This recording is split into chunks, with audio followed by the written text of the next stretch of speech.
En kille i min klass erbjöd mig $50 för att vara på hans födelsedagsfest. Klockan 18:00 började alla springa för sina liv. Jordan från min engelska lektion gav mig pengarna i korridoren. Kom på min födelsedagsfest på lördag, men det måste gå senast 18:15. Min pappa kommer hem från kasinot klockan 18:30. Hans röst bröst. Om han hittar någon i huset kommer han att döda mig. Jag behövde pengarna. Lördag klockan 16:00 knackade jag på deras dörr. Jordan öppnade, redan skakande. Hans mamma dök upp bakom honom, skelettisk, med en sidenskarf som dolde hennes skallighet. Hon kramade mig med armar som fågelben. Jag kände blåmärkena på hennes handleder genom ärmarna. I vardagsrummet satt 15 tonåringar stelt som om vi var i häkte. När Jordans mamma gick till köket viskade en tjej, $50. Alla nickade. Vi var alla anställda från olika skolor. Jag gick på toaletten och märkte att huset var helt tomt förutom festlokalen. Inga möbler någonstans. Varenda krona gick till hennes behandling. Jordan kollade sin telefon hela tiden. 4:30, 5:00, 5:15. Varje gång skakade hans händer hårdare.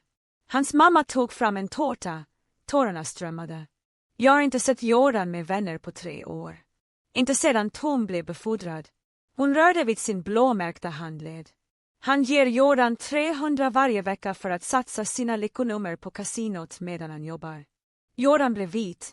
Hans mamma märkte det. Jordan, du rörde inte kasinopengarna. Vi förstod alla. Jordan hade stulit sin pappas spelpengar för att anställa oss. 5:45 Jordan städade besatt. Kanske om det är perfekt, så gör han det inte. Han kunde inte avsluta. 6:00 Jordans telefon surrade. Han läste den och hans ben vek sig. Han ska gå tidigt. Hans mamma kollapsade i en stol. En lycklig dag är inte värd vad han är redo att göra. Alla ut. En Jordan knuffade oss mot bakdörren. 610 strålkastarljus svepte över uppfarten. Vi spreds förbi. 8 av oss hoppade omedelbart över staketet, men jag tittade tillbaka genom köksfönstret. Tom kom in. 190 centimeter lång i sin kasinouniform och skannade allt. Tårtan, dekorationerna, hans fru som försökte le. Var är mina pengar, Jordan? Pappa, snälla. Tom tog tag i Jordan i kragen och släpade ut honom i hallen. Duns. Jordans mamma skrek. Jag satt som stelfrusen vid fönstret och filmade med min telefon. $300 för att främlingar ska låtsas gilla dig. Ännu en duns. Tror du att du kan stjäla från mig? Jordans mamma grät och försökte krypa mot hallen innan hon kollapsade. Tom dök upp igen och rättade till sin uniform. Jordan släpade sig tillbaka in i synfältet, bloden från näsan, medan han höll fast vid revbenen. Tom plockade upp födelsedagstårtan och kastade den mot väggen. Där är din fest. Jordan tittade rakt på mig genom fönstret. Våra blickar möttes i en sekund innan han mumlade ordet spring. Jag sprang, men jag hade allt på video. Nästa morgon var Jordan inte i skolan. Hans skrivbord hade rensats ut. Läraren sa att han hade blivit tillbakadragen av familjeskäl. Jag visade videon för min mamma den kvällen. Hon tittade på alltihop utan att säga ett ord. Sedan ringde hon polisen. De arresterade Tom på kasinot nästa dag. Säkerhetsfilmen från hans egen arbetsplats visade honom gå tidigt, vilket exakt matchade tidsstämpeln för min video. Jordans mamma avgav ett vittnesmål från sin sjukhussäng. Hon hade varit för rädd för att anmäla någonting i åratal. Men när hon såg sin sons blod på kameran lossnade något. Jordan placerades hos sin moster 3 städer bort. Hans mamma började behandlas på en bättre klinik när Toms lön slutade gå till kasinot. Domstolen tilldömde henne allt. Jag såg inte Jordan igen förrän 4 månader senare. Han dök upp på min skola under lunchen och stod bara vid staketet. Jag gick över. Jag tackade dig aldrig, sa han, för att jag inte sprang direkt. Jag höll nästan på att göra det. Men det gjorde inte du. Han såg annorlunda ut. Fortfarande smal, men skakar inte längre. Mamma är i remission. Läkarna säger att hon svarar bra. Det är bra. Han drog fram sin plånbok och gav mig $50. Jag kan inte ta det. Det är inte betalning den här gången. Han log nästan. Det är en inbjudan. Min moster ska ha en riktig fest för mig nästa helg. Ingen tidsgräns. Ingen löpning. Jag tog pengarna och gav tillbaka dem till honom. Behåll dem. Jag kommer gratis. Han stirrade på sedeln i handen en lång stund. Första gången någon någonsin sagt det. Vi stod där i tystnad. Klockan ringde. Han nickade en gång och gick därifrån. Jag gick till festen. Det var bara 6 personer där, men de var riktiga vänner. Hans moster bakade en tårta. Hans mamma satt i en stol vid fönstret, för trött för att stå, men log hela tiden. Ingen kollade på klockan. Ingen sprang. 5:30 tittade Jordan på dörren av gammal vana. Sedan skrattade han, tyst och förvånad som om han just kom ihåg att hans pappa inte skulle komma. Det ljudet var värt mer än $50. Jag kunde inte sova den natten. Varje gång jag slät ögonen såg jag Jordans ansikte genom fönstret, blodan för näsan. Han stack ut ordet spring. Videon satt på min telefon som en tyngd. 3:00 på morgonen gav jag upp försöken att sova och tittade på den igen i mörkret i mitt sovrum. Toms uniform, tidsstämpeln som visade 18 och 17, Jordans blod på mattan, hans mamma som kollapsade, varje detalj var skarp och tydlig. Det här var inte bara någon skakig telefonfilm. Det var bevis som faktiskt kunde hjälpa dem. Jag tittade på den 3 gånger till och såg till att ljudet fångade Toms röst, ljudet av honom som slog Jordan, hans mamma som skrek. Allt fanns där. Allt polisen skulle behöva för att se vad som verkligen hände i det huset. Nästa dag gick jag runt som en zombie. Min mamma lade märke till mig vid frukosten där jag stirrade på mina flingor utan att äta. Hon frågade om jag mådde illa. Jag sa att jag mådde bra, men jag fortsatte att kolla min telefon, titta på den där videon och undrade vad jag skulle göra med den. Efter skolan gick jag fram och tillbaka i mitt rum i 2 timmar. Min mamma knackade på min dörr runt 18:00. Hon sa åt mig att komma ner. Vi behövde prata. Jag tog min telefon och följde efter henne till köket. Hon satt mitt emot mig vid bordet med händerna i kors och väntade. Jag sa ingenting. Jag bara öppnade videon och sköt telefonen mot henne. Hon tryckte på play. Jag tittade på hennes ansikte medan hon tittade på skärmen. Hennes käke blev hårdare för varje sekund. Hennes händer grep tag i bordskanten. När Tom drog ut Jordan i hallen räckte hon till. När Jordans mamma skrek slöt hon ögonen en stund innan hon tvingade upp dem igen. Videon tog slut. Hon lade ner min telefon mycket försiktigt som om den skulle gå sönder. Sedan tittade hon på mig med ett uttryck jag aldrig sett förut. Något hårt och bestämt och argt på samma gång. Vi ringer polisen just nu. Hennes röst gav inget utrymme för argument. Hon sträckte sig redan efter sin egen telefon, ringde redan. Jag satt där medan hon pratade med räddningsoperatören och förklarade att hennes son hade videobevis på barnmisshandel och våld i hemmet. Hon gav oss vår adress. Hon sa att vi skulle vänta. Hon lade på och tittade på mig igen. Du gjorde rätt när du spelade in det här. Nu ska vi se till att det hjälper dem. Polisen dök upp 45 minuter senare. 2 uniformerade poliser knackade på vår dörr. Min mamma släppte in dem och de satte sig i vårt vardagsrum. En av dem drog fram en anteckningsbok medan den andra presenterade sig som kriminalinspektör Hope Broadfoot. Hope hade kort mörkt hår och ögon som såg ut som om hon redan hade sett för mycket hemska saker. Hennes partner var yngre, tystare, antecknade medan Hope ställde frågor till mig. Jag berättade allt för henne. Födelsedagsfesten, Jordan som betalade 50 barn för att komma, hans pappa som kom hem tidigt, tittade genom fönstret medan Tom misshandlade sin son, spelade in det eftersom något inom mig visste att dessa bevis var viktiga. Hope lyssnade utan att avbryta. När jag var klar bad hon att få se videon. Jag gav henne min telefon. Hon tittade på den 2 gånger. Hennes ansikte förblev helt lugnt och professionellt, även om jag kunde se att det störde henne. Hon bad sin partner att göra kopior av filen. Han drog fram någon slags kabel och anslöt min telefon till en bärbar dator, laddade ner videon medan Hope förklarade vad jag hade bevittnat. Grov misshandel, våld i hemmet, barnmisshandel. Hon sa att min video i kombination med tidsstämplarna kunde vara avgörande för att bygga ett fall mot Tom. Kasinot skulle ha säkerhetsfilmer som visade när han slutade jobbet. Min video visade när han kom hem. Allt skulle stämma perfekt. Sedan berättade Hope något för mig som fick mig att känna mig mindre spänd i bröstet. Jordan och hans mamma var för närvarande säkra eftersom Tom arbetade nattskift på kasinot. Han skulle inte vara hemma förrän på morgonen, men polisen behövde agera snabbt innan det hände. Hope tittade allvarligt på mig och frågade om jag var villig att vittna om vad jag såg om fallet gick till domstol. Jag tvekade inte ens. Jag sa direkt. Jordan hade varit tyst när Tom kunde ha sett mig vid det fönstret. Han hade skyddat mig genom att hålla tyst även när hans pappa gjorde honom illa. Det minsta jag kunde göra var att berätta sanningen om vad som hände. Hopes partner kopierade färdigt videon och lämnade tillbaka min telefon. Hope gav min mamma ett kort med hennes direktnummer. Hon sa att hon skulle höra av sig snart, förmodligen inom 24 timmar. De behövde samordna med barnavårdstjänsten och få arresteringsorder. Min mamma följde dem till dörren och kom tillbaka och såg trött men lättad ut.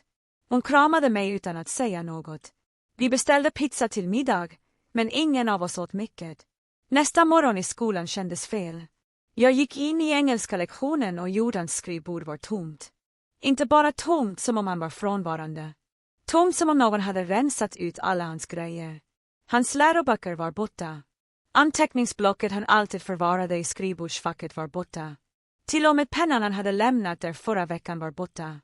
Fröken Harrington började lektionen, men jag kunde inte fokusera. Jag fortsatte att stirra på det tomma skrivbordet och mindes Jordan som satt där för 3 dagar sedan, nervös och skakande, och gav mig $50 i korridoren. Fröken Harrington märkte att jag stirrade. Efter lektionen drog hon mig åt sidan i korridoren. Vet du varför Jordan drog sig tillbaka så plötsligt? Hennes röst var mild och bekymrad. Jag ville berätta allt för henne, men Hope hade sagt att utredningen var konfidentiell. Jag kunde bara säga familjenets situation och se Harringtons ansikte blixtra av oro. Hon rörde vid min axel och sa att om jag behövde prata med någon så var kuratorns mottagning alltid tillgänglig. Jag nickade och gick, med en känsla av att jag bar på en enorm hemlighet som ingen annan kunde veta om ännu. Den eftermiddagen ringde mammas telefon medan jag gjorde läxor vid köksbordet. Hon svarade, lyssnade och log sedan bredare än jag sett på flera dagar. Hon lade på och berättade att kriminalkommissarie Bradford hade nyheter. Då hade gripit Tom på kasinot under hans skift. Min video, plus kasinots egna säkerhetsfilmer, bevisade att han hade gått från jobbet tidigt den kvällen. Hans kollegor bekräftade att han hade verkat arg när han rusade ut. Hans handledare kom ihåg att han kollade sin telefon om och om igen innan han gick. Allt stämde perfekt överens med tidslinjen. Tom var i förvar. Han kunde inte skada Jordan eller sin mamma längre, men Hope hade fler nyheter. Polisen hade också åkt till sjukhuset. De hade hittat Jordans mamma där och behandlades för skador från den natten. Brutna revben, svåra blåmärken över hela kroppen, en hjärnskakning som hon hade försökt dölja. När kriminalkommissarie Bradford visade henne min video och förklarade att Tom redan satt i fängelse, hade Jordans mamma brutit ihop totalt. Hon hade avgett ett uttalande om 3 års misshandel. 3 år av att ha varit för livrädd för att berätta för någon. 3 år av att Tom kontrollerat allt, hotat med värre våld om hon försökte gå därifrån, och skilt på dem båda för hans spelförluster. Hon berättade allt för polisen. Uttalandet innehöll detaljer som fick mig att verka i magen. Tom hade tvingat Jordans mamma att dölja sin cancerdiagnos för familjen. Han hade hotat att skada Jordan värre om hon någonsin försökte få hjälp. Hans spelberoende hade börjat efter hans befordran till säkerhetschef. Varje gång han förlorade pengar på kasinot kom han hem arg och skyllde på dem. Han sa att de var otur. Han sa att de förstörde hans liv. Han tog ut det på dem med knytnävarna. Jordans mamma hade varit instängd, sjuk och rädd och oförmögen att skydda sin son eller sig själv. Barnskyddsmyndigheten hade tagit bort Jordan från huset samma dag. De hade placerat honom tillfälligt hos sin moster 3 städer bort. Hans mamma skulle ansluta sig till honom där när sjukhuset släppte henne. Kriminalinspektör Bradford hade ringt min mamma specifikt för att berätta att Jordan var säker. Nu, när mamma berättade det för mig, kände jag en enorm viktlyftning från mitt bröst. Videon hade fungerat. Det där hemska valet att stanna vid fönstret istället för att springa hade faktiskt räddat dem. De var borta från Tom. De var säkra. Men den natten kunde jag inte sova igen. Den här gången var det inte för att jag undrade vad jag skulle göra. Det var för att jag fortsatte se videon i huvudet. Toms knytnävar som slog Jordan. Ljudet av Jordans mamma som skrek. Blodet. Min mamma hörde mig gå fram och tillbaka i mitt rum 2:00 på natten och knackade mjukt. Hon sa att vi skulle träffa skolkuratorn imorgon. Jag försökte säga att jag mådde bra, men hon gav mig den där blicken som inte betydde något gräl. Nästa morgon gick vi för att träffa Derek Matthisse under min lediga tid. Derek var yngre än jag förväntat mig, kanske 30, med glasögon och en lugn röst som gjorde det lättare att prata. Han förklarade att det kan vara svårt att bevittna våld, även när man inte är det direkta offret. Din hjärna bearbetar det som trauma eftersom du såg någon bli skadad och inte kunde stoppa det. Han lärde mig andningsövningar för när minnena blev för intensiva. 4 räkningar in, håll i 4. 4 räkningar ut. Han sa att det var normalt att ha mardrömmar. Normalt att känna sig skyldig trots att jag inte gjort något fel. Normalt att spela upp videon i huvudet om och om igen. Han gav mig sitt visitkort och sa att jag skulle komma tillbaka när jag behövde prata. Jag gick tillbaka till Derriks kontor 3 dagar senare eftersom mardrömmarna inte blev bättre. Han gick igenom andningsövningarna igen och förklarade att min hjärna fortsatte att spela upp videon eftersom den försökte bearbeta det som hände. Han sa att det var normalt att vittnen kände sig fast i det ögonblick de såg våld inträffa. Vi övade på ljudningstekniker där jag var tvungen att namnge 5 saker jag kunde se på hans kontor, 4 saker jag kunde röra vid, 3 saker jag kunde höra. Det hjälpte lite. Derek gav mig läxor att skriva ner mardrömmarna när det inträffade så att vi kunde prata om mönster nästa session. Toms borgenförhandling ägde rum på en torsdagsmorgon. Min mamma fick ett samtal från åklagarmyndigheten som berättade resultatet. Toms advokat hade hävdat att han inte var farlig eftersom han hade haft sitt kasinojobb i 6 år utan incidenter och hade kopplingar till samhället. Åklagaren spelade upp min video i rättssalen. Min mamma sa då hade sagt till henne att domaren tittade på hela saken utan att säga ett ord, bara stirrade på skärmen medan Tom satt där i sin orangea overall. När videon var slut nekade domaren borgen omedelbart. Han sa att varje man som kunde slå sin egen son så illa medan mamman låg skadad på golvet utgjorde en klar fara för hans familj. Tom skulle stanna kvar i länsfängelset fram till rättegången. Min mamma kramade min hand när hon berättade den delen för mig. Hon sa att videon gjorde det omöjligt för dem att låtsas att Tom bara var en vanlig kille som gjort ett misstag. 2 veckor efter Toms gripande ringde kriminalkommissarie Bradford hem till oss igen. Min mamma satte henne på högtalare så att jag kunde höra. Jordans mamma skrevs ut från sjukhuset samma eftermiddag. Hennes brutna revben läckte och hjärnskakningen hade förbättrats tillräckligt för att hon skulle kunna åka. Hon skulle bo hos Jordan i hans mosters hus under återhämtningen. Bradford sa att mostern hade ett hus med 3 sovrum med gott om plats för dem båda. Mostern hade redan skrivit in Jordan på den lokala gymnasieskolan så att han kunde avsluta terminen utan ytterligare störningar.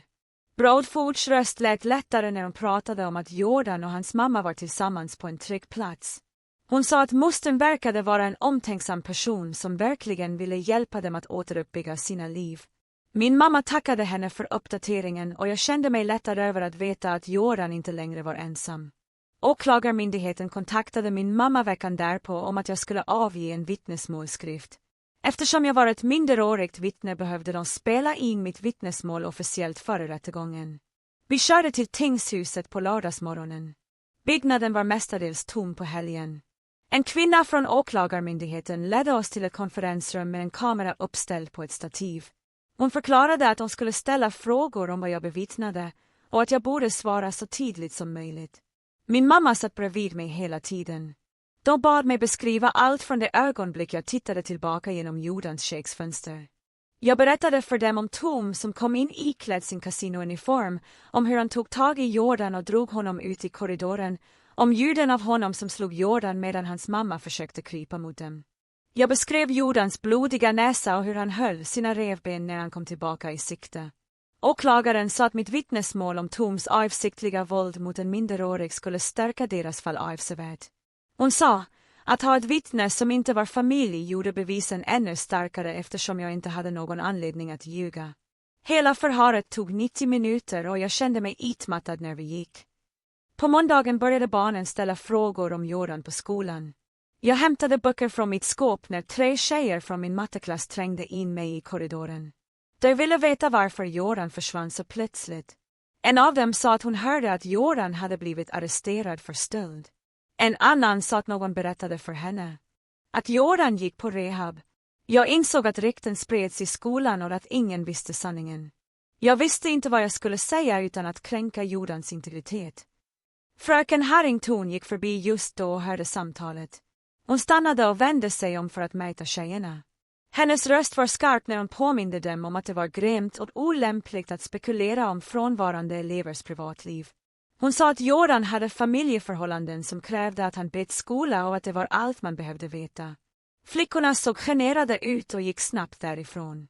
Fröken Harrington fångade min blick en sekund och nickade. Jag kände mig tacksam att hon hade tystat skvallret innan det blev värre. Den kvällen frågade jag min mamma om det fanns något sätt att kontakta Jordan. Jag ville bara veta om han var okej. Hon sa att hon hade pratat med kriminalinspektör Bradford om det.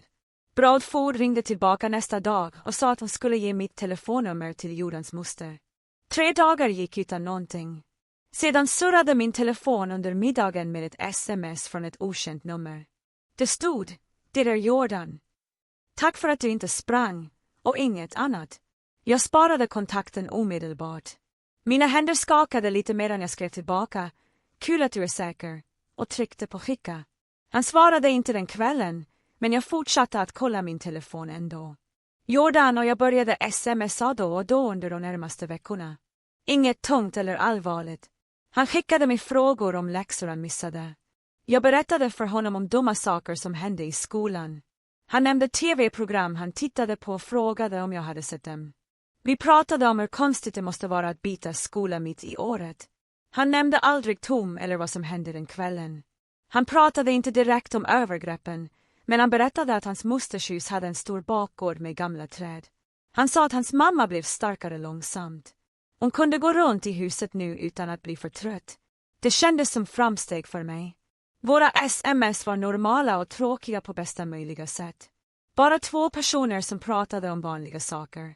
Åklagaren ringde min mamma igen ungefär en månad efter gripandet. De hade erbjudit Tom en överenskommelse.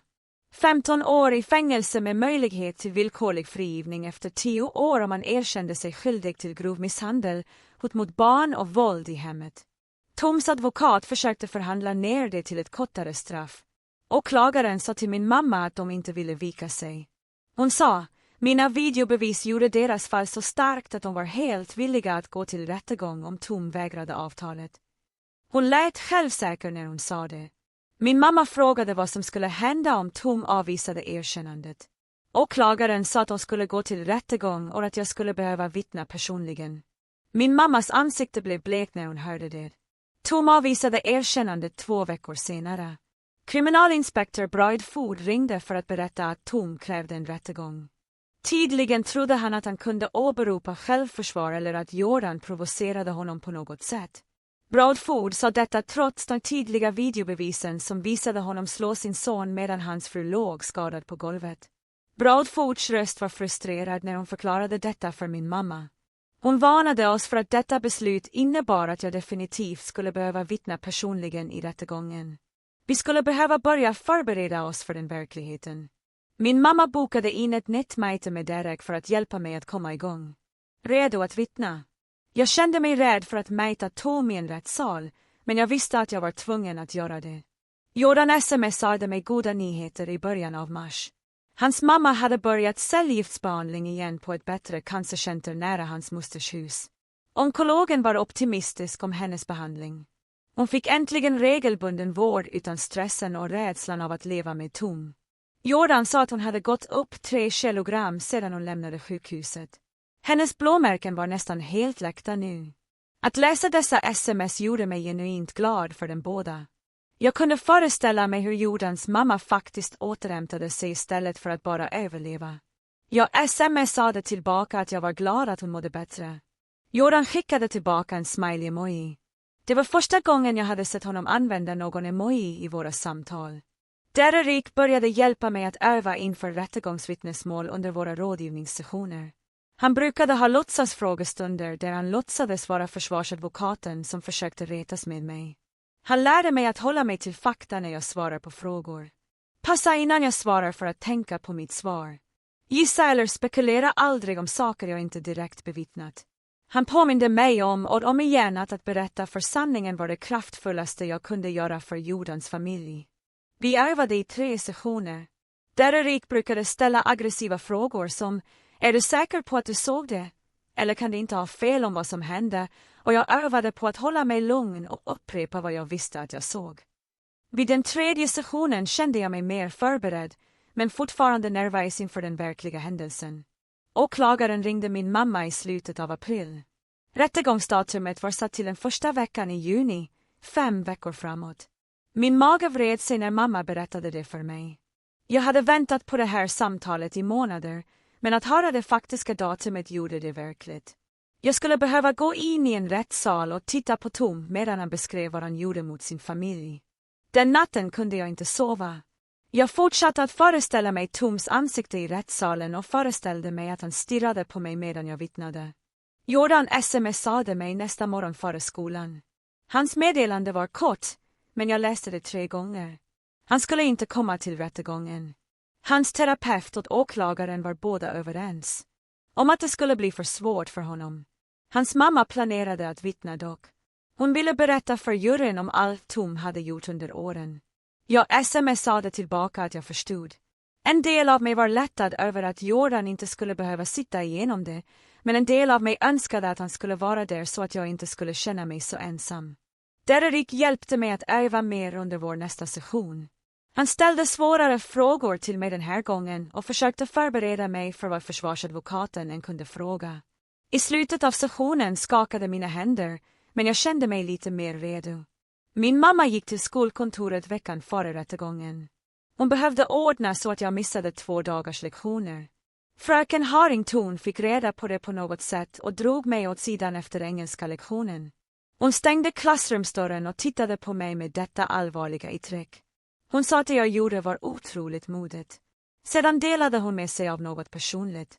Hennes syster hade varit i ett våldsamt äktenskap för flera år sedan. Vittnen som jag avgjorde skillnaden mellan offer som förblev fångade eller kom fria. Herr Harringtons röst tystnade när hon sa det. Hon rörde vid min axel en gång och sa åt mig att vara stark. Jag nickade för jag kunde inte tala utan min rösten knakande. När jag gick ut ur klassrummet kändes det som om någon faktiskt förstod vad detta vittnesmål betydde. Inte bara för Jordans familj, utan för andra människor som fastnat i sådana situationer. Jordan ringde mig på lördagen.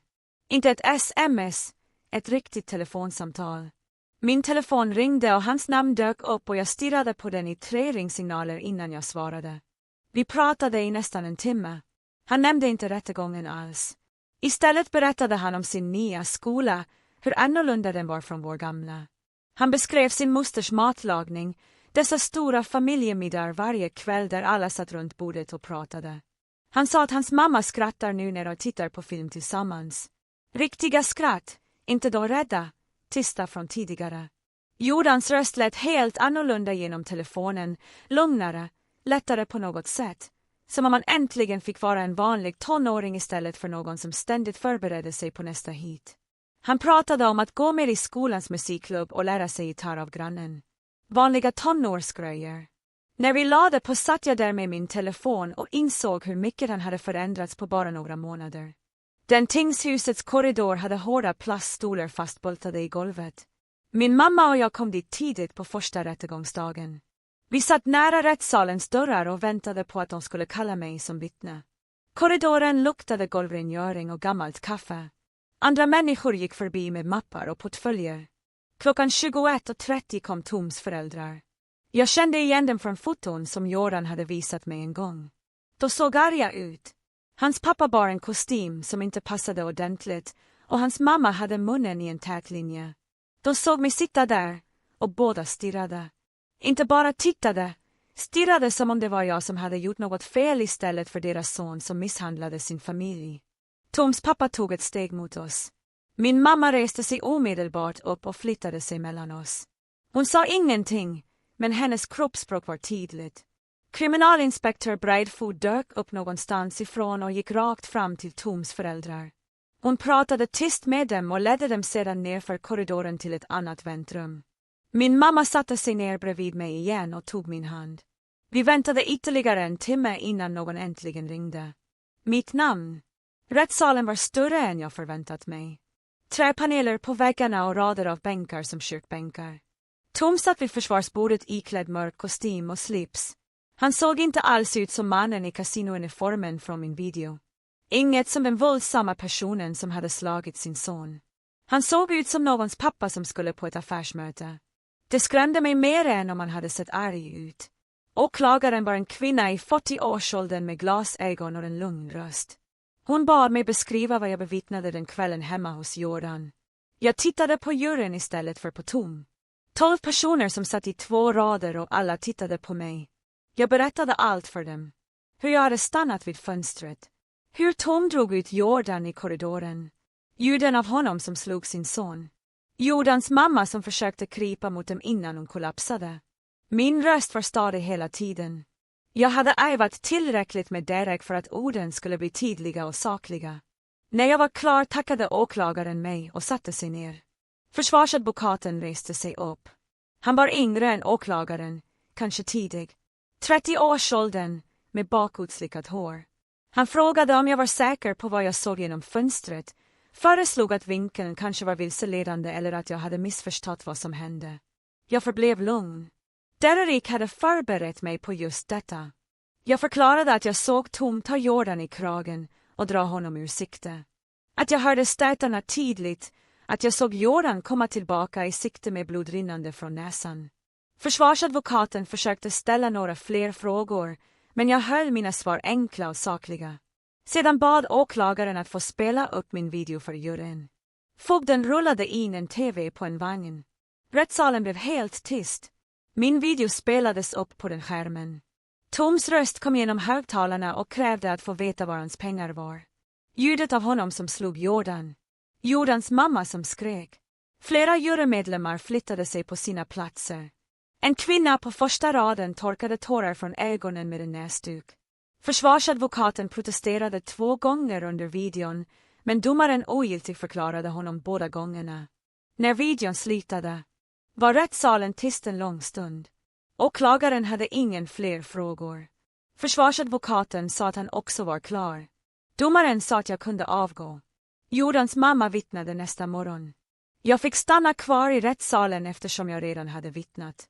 Hon gick långsamt fram till vittnesbåset, fortfarande smal men med starkare utseende än i min video. Åklagaren bad henne beskriva sitt äktenskap med Tom. Jordans mammas röst var tyst till en början, men blev stadigare allt eftersom hon pratade. Hon beskrev 3 år av eskalerande misshandel, specifika incidenter med datum och detaljer, hur Tom började bli våldsam efter sin befordran på kasinot, hur han skilde på henne och Jordan när han förlorade pengar på spel. Hon visade juryn fotografier på affischer, bilder av blåmärken på hennes armar och revben, ett blått öga från 2 år sedan, märken på hennes hals från när Tom strypte henne. Hon förklarade hur Tom isolerade henne från hennes familj, hur han kontrollerade alla deras pengar så att hon inte kunde gå, hur han hotade att skada Jordan värre om hon försökte rapportera något. Juryn lyssnade utan att röra sig. Några av dem såg sjuka ut. Jordans mamma pratade i nästan 2 timmar och svarade på varje fråga som åklagaren asked. Till defense attorney stod upp for cross-examination.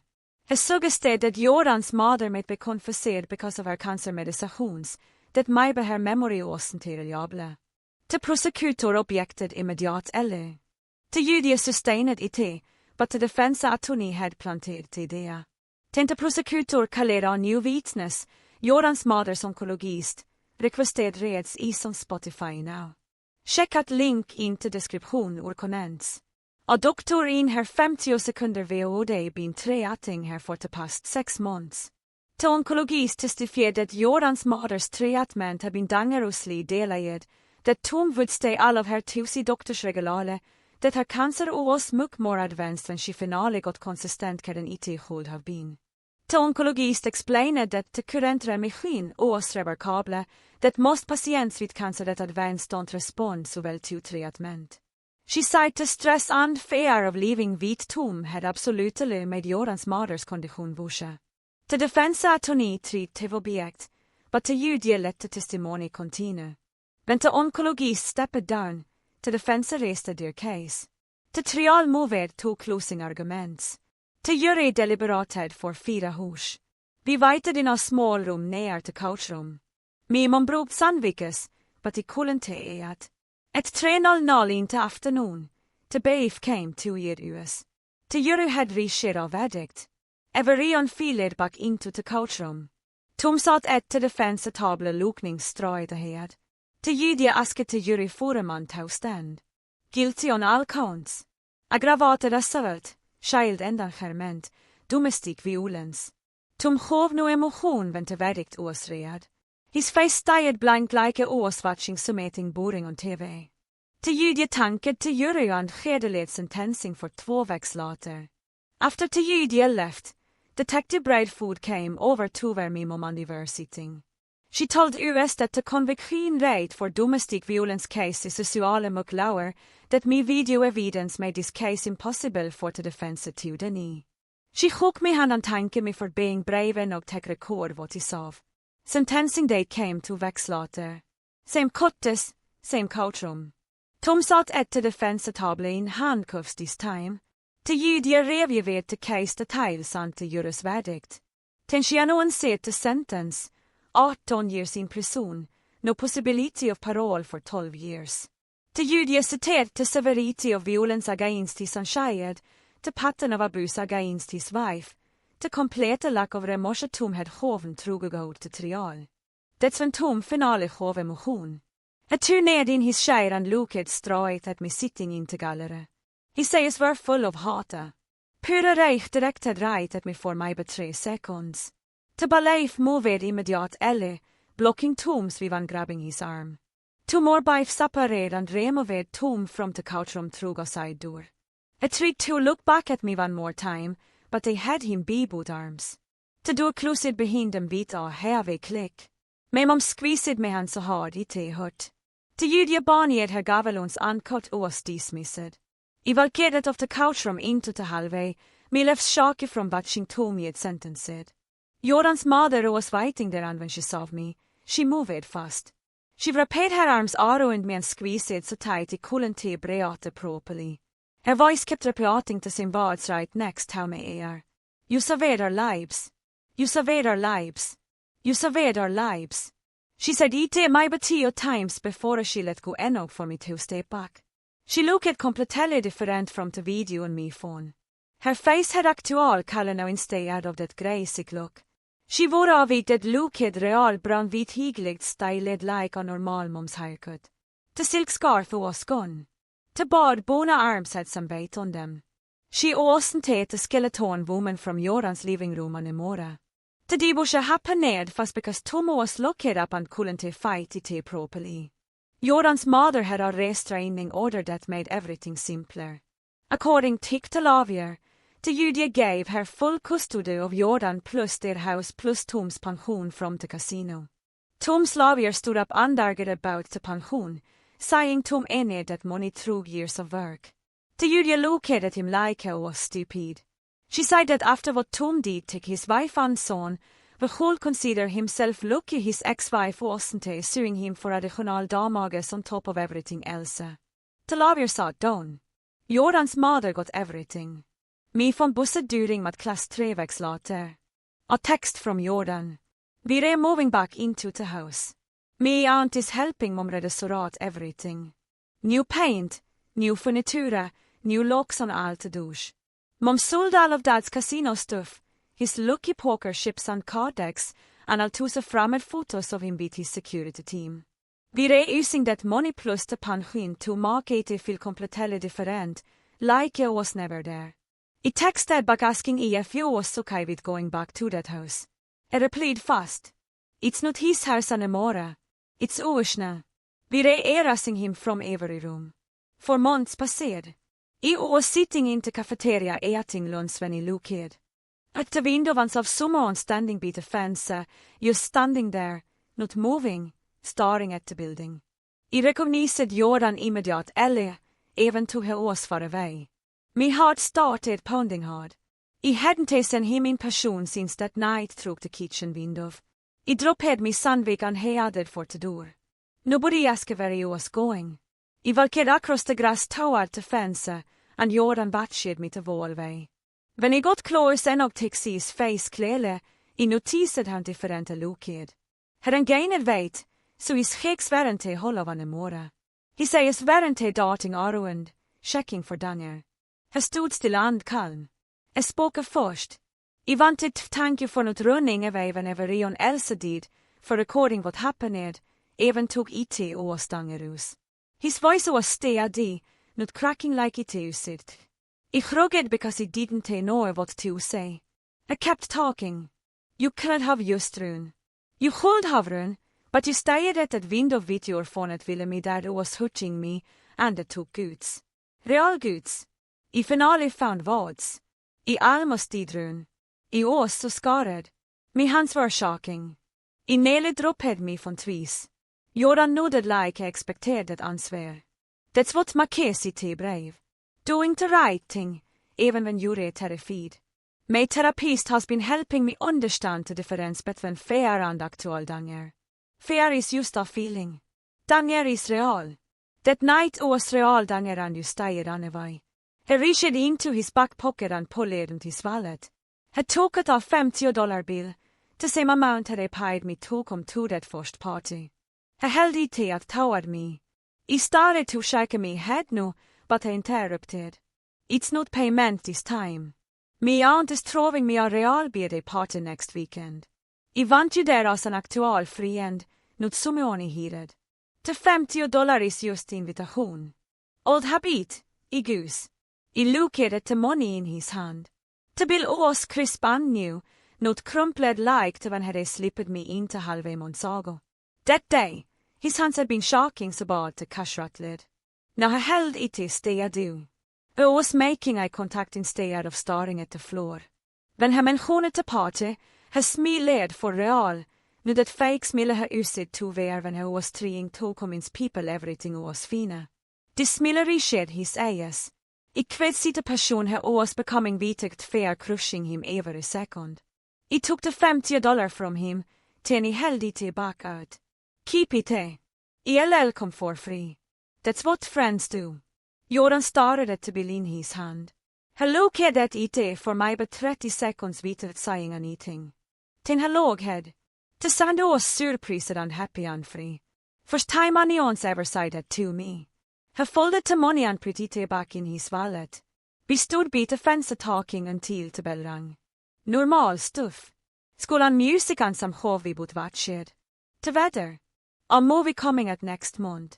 Jordan talade about his new history t-shirt we was signet to Mokum work. I complained about me English essay. The conversation felt easy and natural. Jordan wasn't performing anymore. He wasn't managing everyone's reactions or trying to keep people calm. He was just being himself. A regular teenager talking to a friend about regular things. I realised that it was something I probably never got to do when Tom was around. Every word I said back then had to be calculated to avoid setting of his father. Now he could just talk. Jordan kept talking, his voice steady and sure in a way they never had before. His mother was doing really well with treatment. The doctors told her she was responding better than they expected, probably because she wasn't living under constant stress anymore. The cancer was in remission. He explained that it didn't mean cured, but it meant she had time. Time to heal. Time to watch him grow up. Time to build a life that was actually tastes. A look had done at the grass between us. His therapist side stress can make cancer vusha. And his mother had been drovning in it for years. Now she called berätta. Now she called fight. The doctors kept using words like remarkable and unexpected. And Jordan said he knevite was because she finally felt sig enough to it better. Before I had left, Jordan mentioned the party again. They said there would only be about 6 people there. Some kids from his new school and his own snägbor som beode bin friendly. He said it apologetically like he was worried they be disappointed after that first party with 15 strangers. But he told him that 6 real friends were what more than 50 paid strangers any day. He smiled at that. A real smiled at reached his eyes. Then he walked back toward the parking lot and he watched him go, noticing him different his walk was now. No 100 shoulders, no quicklands around, just a regular kid heading home. That weekend, I drove to Jordans ounds ägs for the party. The neighborhood was completely different from where I used to live. Kveter streets vid aktual tres linning botsides, houses with gardens in front instead of the grass and shining fences, kids reading books without anyone yelling at them to it inside. I found address and parked on the street. Jordans ounds was pale yellow with white trim and flower boxes into windows. Before I even got to the door, it open. Jordans aunt stood there with a huge smile on her face. She was hotter than I expected with grey streaks in her dark hair and long lines around her eyes. She pulled me into a hug before I could say anything. She thanked me for being such a good friend to her neighbor, called me brave and kind. I felt awkward, but also proud. She kept one hand on my shoulder as she led me inside, talking about how happy Jordan had been all week preparing for this party. Inside, the house felt warm and full of laughter. Decorations hung from the ceiling, streamers and balloons in blue and silver. Jordan's aunt had clearly put real effort into handling everything. The living room had a big kog and scheischer and so people could actually talk to each other. Photos covered the walls. Jordan had different eyes. He sat with people he didn't recognize. A family that looked happy and safe. Jordan saw me and came over immediately. They introduced me to the other. Gust van Bivan. Took us from his English class way over debating something about a book they read. A guy from his saucer team was talent kept making ukes. Samuel from next door was teaching Jordan guitar and had brought his acoustic to hov över ion. De all treated me like I was just a noter friend. Not the person rekord till video, not sommer special or different, just a noter tenageret a birthday party. Samuel asked me if we played any instruments and started telling me about the guitar lessons without waiting for an answer. One of the girls from Jordan's English class offered me a soda from the cooler. The saucer team guy was setting up a video game and called Jordan over to help. Everything felt normal and easy. Jordan's mother sat in a comfortable chair by the window.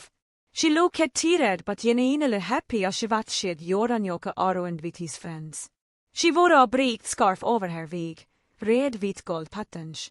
When she quit me looking, she smiled and mouthed thank you across the room. I had to look away before I started crying. She looked so different from that night. Her face had color now. Her eyes were clear. She was wearing regular clothes instead of that silk scarf hiding everything. She looked like someone who was allowed to exist instead of someone trying to disappear. Jordan sat on the arm of her chair for a minute and they talked quietly. She touched his hand. He leaned into her shoulder.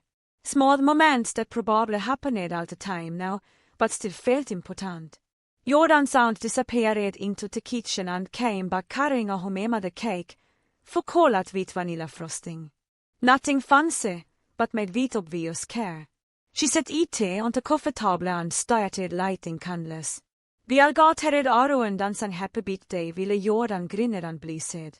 His face too nedred, but he was smiling the whole time. When we finished singing, he leaned forward to blow out the candles. I noticed he didn't make avish with his eyes squeezed skjut in desperate hope like at the last party. He just blev dem ut casuale, like any normal teenager celebrating with friends, like someone who didn't need to wish for safety anymore because already had it. His aunt cut the cake into pieces and passed them around on paper plates. The frosting was sweet and the cake was moist. Real homemade cake that someone had spent time making because they cared. We ate cake and played video games and talked about music and movies. Nobody mentioned tom or the trial or anything heavy. The saucer team guy told a story about the coach making them run extra laps. One of the girls complained about her math teacher. Samuel played a song on his guitar that he was learning. Jordan argued with the saucer guy about which character was best in the video game. Regular TNA's conversations about regular things. I watched Jordan relax more with each hour. His shoulders dropped. His log got louder. He sprawled on the cake instead of sitting rigid. Like he was slowly believing that the safety was real and permanent. that nobody was going to bush through the door. That also loved to just be himself and her fun. Around 6:00, I noticed Jordan glanced the door of pure habit. His whole body tensed for just a second. His hands gripped the video game controller tighter. His eyes went to the clock on the wall. But then he looked around at his son's living room, at his mother smiling from her chair, at his friends lounging over the video game, at Samuel tuning his guitar, at the remains of the birthday cake on the coffee table. His shoulders dropped as he remembered that Tom wasn't coming. Would never come here. Couldn't hurt man more. The tension drained out of him like water. I took a deep breath and went back to the game. Jordan quit me watching him have that realization. He låg had quiet and surprised and feel like he just discovered something wonderful.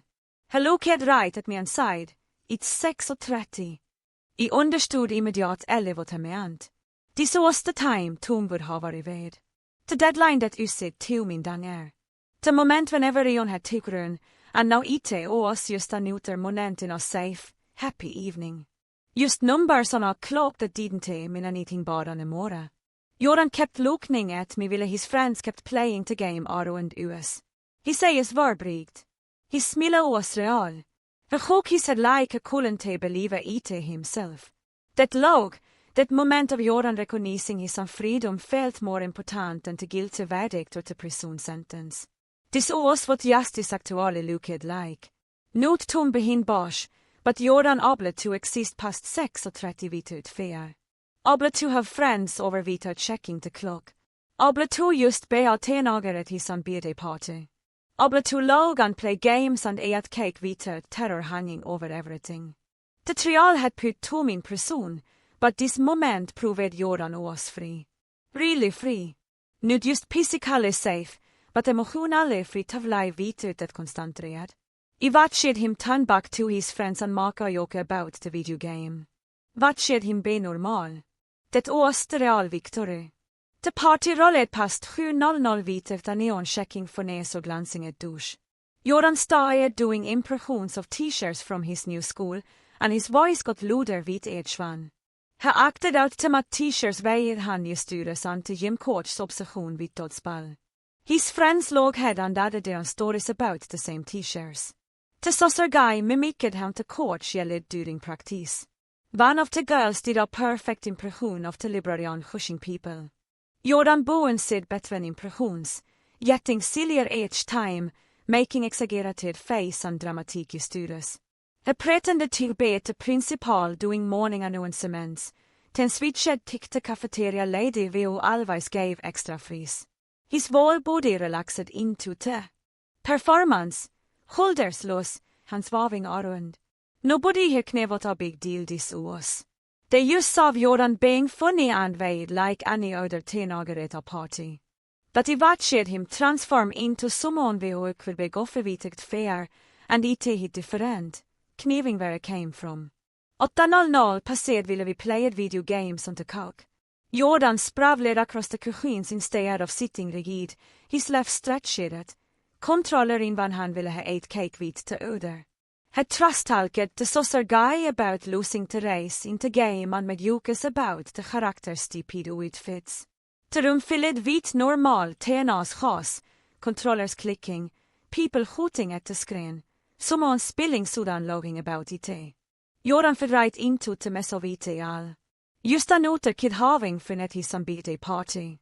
Around 8:30, I noticed Jordan's mother had fallen asleep in her chair by the window, her head tilted to one side, mouth slightly open, hands folded in her lap. The scarf around her had shifted a little, but her face looked peaceful. No tension in her over forehead, just exhausted from the excitement of watching her son be happy for hush.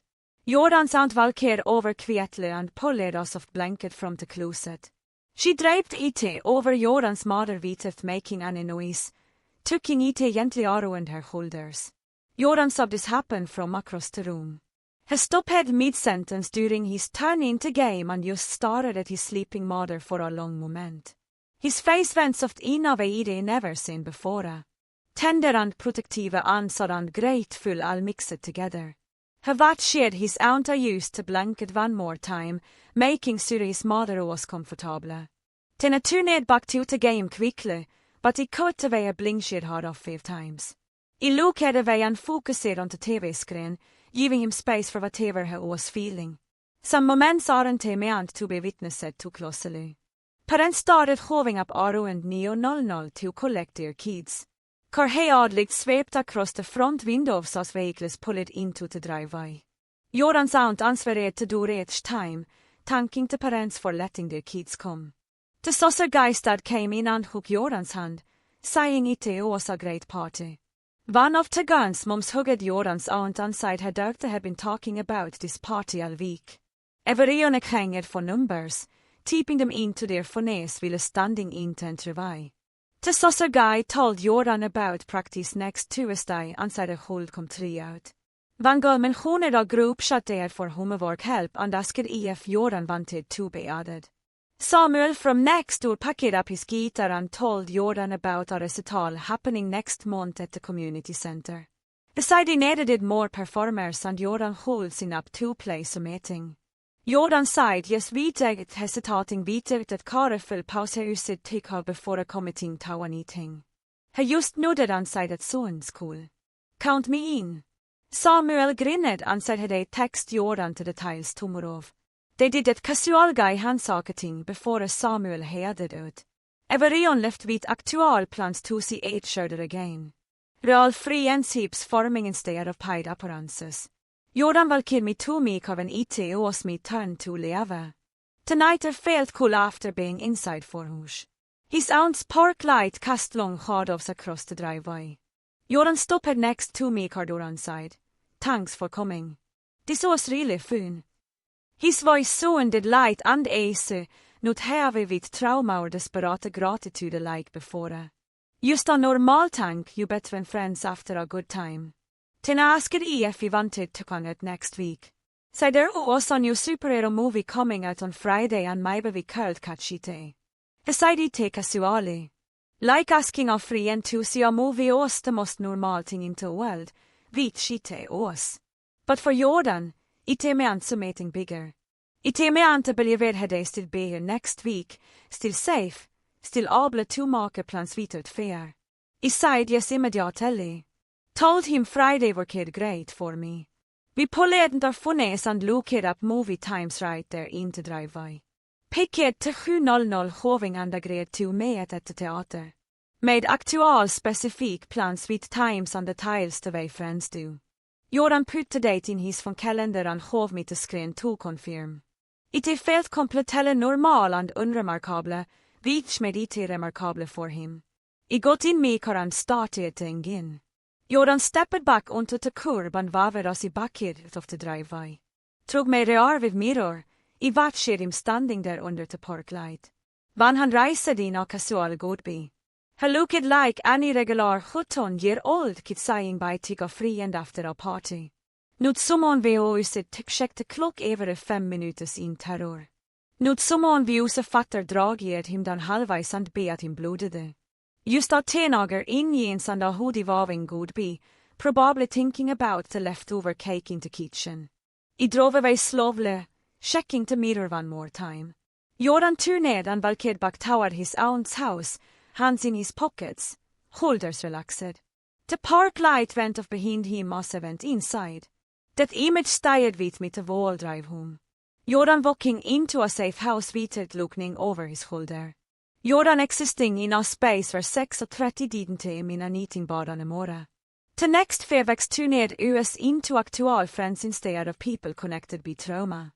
Jordan texted me about stupid stuff like homework problems and funny videos I found online. I sent him memes about our English teacher and complained about me math test. We met up for coffee twice, just sitting in a booth at the dinner near school, talking about music and arguing about which streaming hosts were worth watching.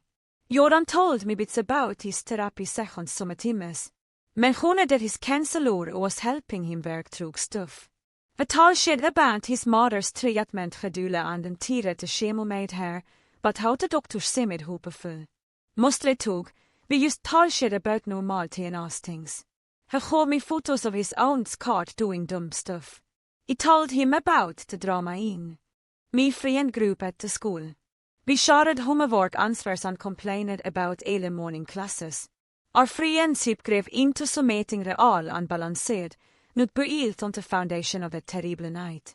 We were used to people who liked hanging out, who texted each other random toys, who made plans to see movies and grab food. The trauma that connected us first faded into background context instead of the main thing between us. Jordan started doing better in the school vitet konstant fair eating at his brain. His texts mentioned getting a B+ on a history test and joining the soccer team at his new school. He sent me photos from games, action shots of him running down the field, blurry pictures of the scoreboard when they won. He complained about morning practice starting at 6:00, and the coach made them run extra laps when someone messed up a drill. He complained right back about me and school problems, about the group project where nobody else did their part, about me biology teacher who assigned to my homework. Our conversations balanced into normal friendship stuff. Not me supporting him through recovery. Not him being grateful is about his life. Used to people sharing the regular annoying parts of being teenagers. A texted me about college applications he was starting to think about. I sent him photos of me doing stupid tricks. We argued about which video game was better and made plans to play online together. The friendship became real because it wasn't about what happened on a morning. It was about who we were now. To people who genuinely liked each other and wanted to stay friends. 2 months after the party, Jordan sent me a photo that made me stop scrolling through my phone. His mother standing next to a bell at the cancer center, her hand on the rope, the biggest smile on her face. Jordan's aunt stood beside her with her arm around her shoulders, both of them crying happy tears. The caption just said she finished had shemo, and the scans looked good. He stared at that photo for a long time, zoomed in on their face, the giant relief so clear in their expressions. Jordan's mother looked stronger than in any previous picture. Her face fuller, color in her cheeks, real hope in her eyes. I serverade foto to me från immediat Ellie, filed it in a folder I never delete. That image represented everything working at the way it hold. All the pain and fear and violence leading to this moment of genuine happiness and health. The bell represented an ending to treatment and a beginning to recovery. Jordan's mother got touring it because she survived. Because she got away from someone who was killing her slowly, because a teenager with a shock från record evidence through a kitchen window. I texted back a bunch of celebration emojis and told Jordan I was so happy for them. He replied with a simple thanks, followed by, she's talking about going back to work soon, talking online classes, getting her life back. Those words mattered more than any verdict or sentence. She's getting her life back. Jordan told me his mother enrolled in online accounting classes because she wanted to work again. She had energy och without the constant stress and fear draining her. She was determined to build financial independence, so she never had to rely on anyone else for survival. Jordan said she studied at the kitchen table every morning, talking notes and watching lecture videos, completely focused on creating her own path forward. The house was fully teishish now after the divorce settlement, transformed into a space that felt safe. Jordan sent me photos of the redecorated rooms. Bright yellow paint in the kitchen. New furniture in the living room that didn't match anything from before. Plants growing on the windowsills. Actual green living things that needed current attention. Photos of Jordan and his mother hanging on every wall. Both of them smiling in each picture. The house looked completely different from my glimpses through that window on the terrible night. No more empty rooms with missing furniture. No more space that screamed poverty and desperation. Just a normal home where people live without fear. Where our mother studied for her future and our son played video games without checking the clock. 6 months after he recorded that video, Jordan invited me to a small dinner at his house. A text that saying his mother wanted to celebrate her med fin milestone with the people who mattered most, just me, his aunt, and them. I drov täckte adress which was to original has but felt like visiting a completely different place. To outsida looked the same, but when Jordan opened the door, everything inside had changed. Bright paint covered valstat usid to bedinge. Nu furniture filled romstat usid to echo empty. Plans grev on the windows is very usid to stand outsida looking in. Photos of Jordan and his mother smiling covered the walls. Erasing any trace of the family that usid to live here in fair. The kitchen were tomtrev to beat the cake against the wall now had cheerful yellow paint and a table set for people. Jorans mother greeted me with a hug and she felt solid and strong instead of bad bone fragile. Her hair was grooving back in soft patches under a colorful scarf. Her face had color and life. She looked me into eyes and thanked me for coming for everything for that night when I didn't hear her. The smelled like cooking instead of fair. Music played softly from a speaker. Jordan's aunt bustled around the kitchen finishing dinner preparations. Most importantly, the wall space felt peaceful instead of terrifying. No tension hanging in the air. No one checking the time. Just a normal family dinner about to happen in avstet finale felt safe in every corner. We sit down at the dinner table around 7:00 and Jorans mother starts telling stories about him as a little kid before everything went bad. She talks about Jordan usid to build these crazy foods out of cocoons and blankets, spending entire afternoons arranging them just right before inviting her inside for pretend tea parties. Jordan looks at this. Aktuelle logs and I realise we never had him talk about his childhood before because probably buried all 1000 memories to survive. His aunt jumps in with her and stories about the rare times Jordan visited her house back then. Had they been so tense and quiet the first day, constantly checking his phone even to her was just a little kid. And by the second day, with a start to relax and act like a normal child. She says the difference now is like night and day. That Jordan comes over almost every afternoon since their lives so close, and is becoming the kid her fooled have been all along. Jordan's mother gets tears in her eyes talking about his 5th birthday party, the last one before a Tom's promotion hanged everything. When Jordan were invited his whole kindergarten class and spent the day running around the backyard playing tag. I watch Jordan's face while she talks and he looks happy but also sad like his morning to childhood Tom stole from him. After dinner, Jordan asks if he went to see his room and they follow him upstairs to the 2nd floor. He opens the door to a space that looks completely different from what he imagined it used to be. Bright blue paint covers the walls instead of whatever dull color Tom probably has.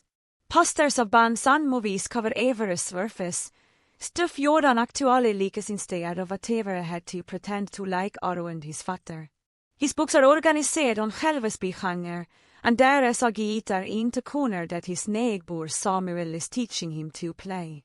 Jordan tells me he has been gradually moving his stuff back from his aunt's place, reclaiming this space as his son instead of the presumed elite he used to be. He's put up photos of him and his mother, him and his aunt, him and his new friends, creating a visual record of his actual life instead of the fake one he had to perform. I tell him the room looks great and the smiles and says it feels like he's for the first time ever.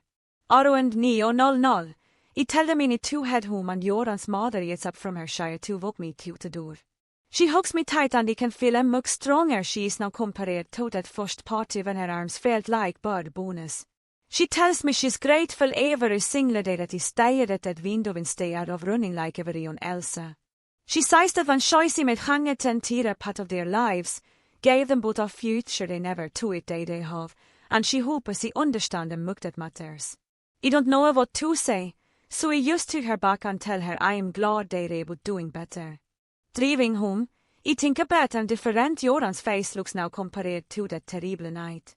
The fear is completely gone, replaced by hope and normal TNA's concerns about homework and friends and what movie to see next weekend. Jordan mentioned his thinking about college, maybe studying music or education, building a life based on what actually wants instead of what he needs to survive. He's making real friendships that aren't based on payment or desperation. Connections with people who like him for who he actually is. Det sign of his surpriset låter at 6:30 place in my mind. Det moment when he realisered his fatter och åsente coming and never would again. I know that moment was whatever a second of fear I felt standing at that window with me from shocking in my hands. Som a timmes doing the right thing when Jure scarred creates effects that save lives. And watching Jordan and his mother build their new life proves that courage, even shaku, uncertain courage, can say everything. That's me redan ite. I already know some of you are shocking your head right now. Tell me why in the comments. I want to see every angle.